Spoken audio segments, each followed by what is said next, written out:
Welcome. It's just so nice to see everyone. I just get so excited about Leaders in Energy and working with Annette Oso here and my buddies up here who are speaking. Just to be around so many smart people who are doing so many great things and then bringing you all together so we can even do more things is just phenomenal. And I just see so many people in the audience that I know are so experienced. I'm looking at a couple right now. So don't be shy. Harry, I know you're not shy. And so we will have a Q&A later after we hear from our illustrious panelists here. Now we're going to do things just a little bit differently. We normally will give them like 5 minutes and do discussions, but they said, no, Janine, that's not going to work this time because MIT wrote a 300-page report. And he said he needed at least 15 minutes, okay. And then Elizabeth has written a wonderful tour de force report. What's the title on it? Driving environmental income through, or outcome through utility reform and the REV, the whole reforming the vision in New York. So that's also just an excellent report. You all read it, right? I put it on the website. It was in her bio. Just fantastic. So it really is. So congratulations to both of you. So let's see. What am I supposed to talk about? Can you click that slide? So just a little bit on our format here. It's what time is it now, John? You're looking at your 6:40. Shoot, we're 10 minutes late. Okay, we're just going to have to speed it up. Anyhow, let's see here. What am I supposed to be talking about? Okay, so I want to, I'm going to set the context a bit for what we're going to be talking about. There are 2 really cool reports I want to just let you know to set the stage, and we'll do thank yous and a little bit about Leaders in Energy, and then we will have Annette Oso talk about Resilient Virginia, just very, very briefly. We had an environmental leader sponsor here for ESI. Unfortunately, Dr. Nandini Mooley was not able to come. We'll get a little bit of time that way and move right over to the panelists. So next slide. If you want to tweet about where you are in this great event, evidently no password is needed. The network is Navy Public. And our Twitter handle is Leaders in Energy, #LAConnect. Now what I really like is when things happen in the news that help to promote your event. So here we are talking about utilities of the future, and thank you to Jerry Brown. It's like 2 weeks ago he enacted legislation going 100% carbon free on your electric grid 2045. It's like, Jerry, thank you so much. And then I'm reading DC Green Scene about a great event that took place 2 days ago. I wish I could have gone. If I wasn't planning this one, I would have been there. And guess what? DC is doing a Distributed Resource Authorities Act looking at non-wires alternatives. Elizabeth, I know you'll be talking about non-wires. So I did have Larry Martin here. He was going to talk a little bit about it. He unfortunately had to leave, but I said I'd bring it up. Hey, who's going to the Clean Energy Summit? Very good. I'll see you guys there. Okay. I just, can I brag for just 1 minute? Leaders in Energy is going to get an award there. I am just so thrilled, so thrilled. So we're being honored for the work we've done in clean energy and green jobs and everything. So just a real honor and thrill. Okay, moderators, I guess you've read the bio about these folks here, so I'll do more just a personal introduction. John Caldwell, gosh, I've known you for what, 5 years? Leaders in Energy, and then we're also in the Energy Economics Association, and we've partnered on a number of events. John just really rocks here. I mean, a doctorate in economics, director of economics at Edison Electric Institute, heading what, the Microgrid Task Force. You were our speaker last year on Microgrid events. So wonderful to have you back again, John. And thank you for Edison Electric Institute helping to sponsor this beautiful venue. I say we give them a round of applause. And for helping out on the pizza too. and with the pizza, I should also say a shout out for them. And then Cyril Draffin is a project manager at MIT. And Cyril and I also know each other from the Energy Economics Association. Who's here from Energy Economics Association? Oh, Rita, I know you are. Anyone else? Oh, Jeff. Okay, it's a great organization. So and Lawrence, I see you back there. I know we were on a field trip one time, and that was really phenomenal. But Cyril was on the. You were with how many authors? Quite a number. What, 10 or 11? And so really, just very happy that you could be here and tell us about that.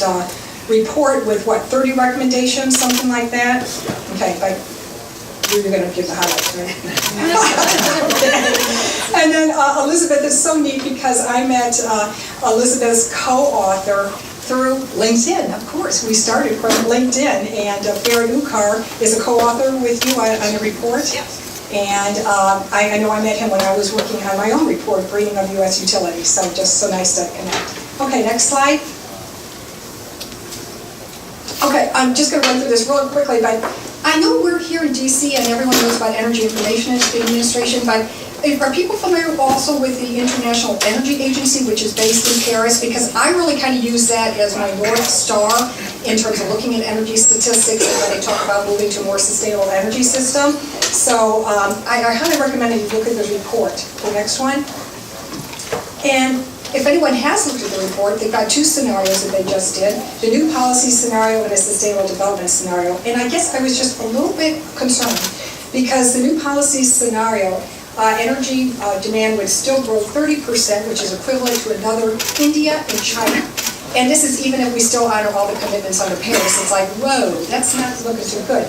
So anyhow, then they have a sustainable development scenario, which is more kind of what we're talking about tonight, decarbonizing, how we can look at all their alternatives. So I just want to make you aware of that. One other thing. I was very excited. We hear a lot of bad news about climate change and everything, but this report, Global Commission on Economy and Climate, talks about the new climate economy and all the wonderful opportunities there are out there in 5 key sectors. You can see them at the very bottom there: energy, cities, food, land use, water, and industry, including circular economy. So here we are. Let's take advantage of some of these opportunities and let's make some money off of this. Okay. Thanks again. I've already thanked the sponsors. Let's go to the next slide. We have done a number of events, so just wanted to let you know, Smart Grid that I mentioned before, Blackout, we had a world-renowned author on a tour, energy infrastructure, cyber, resilience, and microgrids. So just letting you know what we do. Why do we do it? Well, we're really trying to build a community of leaders to advance clean energy and sustainable solutions. Next slide. A number of key stakeholder communities here, but mainly trying to get people working in green jobs. That's a good way to get the green economy going. We try to connect suppliers and markets. Let's get green products out there. Let's connect innovators and investors to mobilize capital. And let's connect thought leaders like we're doing tonight with our Action Network with you guys. Our 4Gen nomination, just want to say that we're going to have our 5th 4 Generations event. Our theme is becoming a leader by empowering ourselves and others to create a better and greener world. We really believe in cross-generational leadership, so if you know anyone in any of the 4 generations there, nominations go through October 19th. And I have a photo here, which is kind of neat. We actually kind of got 5 generations in this one, but you see the guy with the cowboy hat? That's David Freeman. He used to head the Tennessee Valley Authority and the Sacramento Municipal Utility District, 92 years old. He wrote 2 books when he was 90, All Electric Nation and Energetic Life of a Green Cowboy. I mean, wow, that's pretty neat. And then we had, ages all the way from 20. We had Camellia Thorndike looking at carbon fees in here in the district, so just really amazing. Circular economy is another area where we're looking at renewables. This is transforming waste to energy. Very honored that we'll be partnering with the Embassy of Canada and the Quebec Government Office October 25th. The event is free. I understand there'll be a very nice breakfast. If you want to go, let me know. If you've already attended our circular economy event, you'll get an invite. If you really want to go, let me know. We'll get you on a list. Okay, with just some other things we're doing, save the date is all on our website. Thanks. Can I just, anyone that has helped out, I know our registration desk, and John Gaffigan and everyone, Miriam, so good to see you as well, our Director of Communications, who's just rocking and rolling on all these blog articles and everything. Just want to give you a round of applause for everything that you do.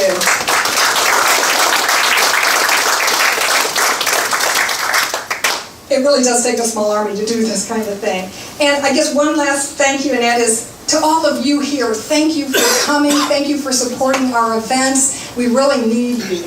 And we need everyone to work together. I think these are very interesting times. You hear about overshoot, you hear about a lot of concerns. So let's really work together to make a positive difference. Okay, I think that's it. I think we're ready, Annette. Okay. Thank you, Janine.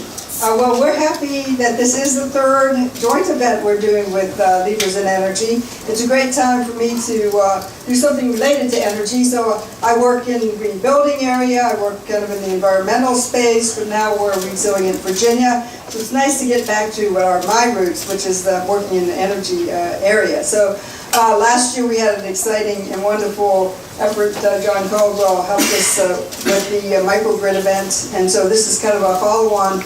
What can we do to talk further about how do you move the utilities and our whole economy forward to kind of a safer, cleaner, and more secure energy system? And I think that's all those things are on a lot of people's minds. So just a few minutes about Resilient Virginia. Our mission, we've been around about 4 years as Resilient Virginia. Our mission is to support communities engaging in undertaking resiliency planning around the state. That is a combination of things. I look at it this way. There's a lot of sustainability efforts that have gone around in our state with our local governments, our schools, universities.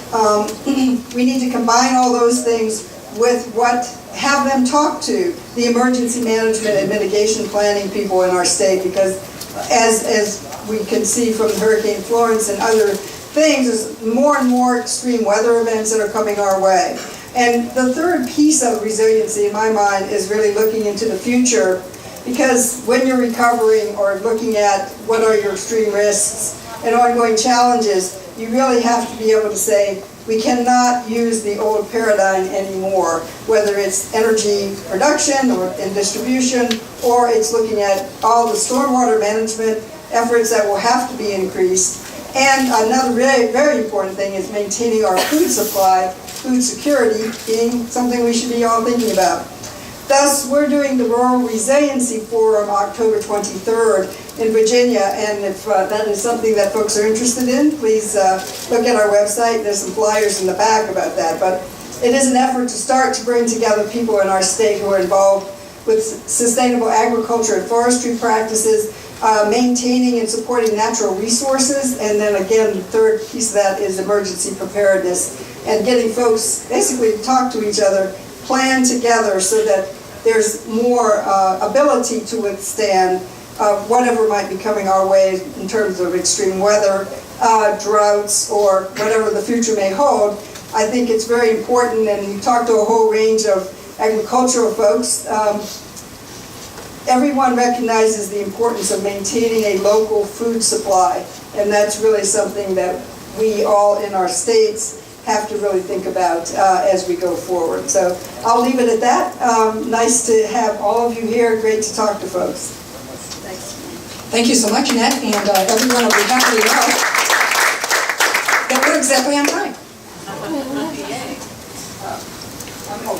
I wanted to just, there's one of my board members is in the back, and he's eating pizza over there, but Vestal Tunero is one of my board members. He's in the energy side of things. And Vestal and Janine actually started the ball rolling on getting the speakers identified and getting this whole event to happen. So I wanted to say thank you, Vestal. While you were in Ireland having a good time.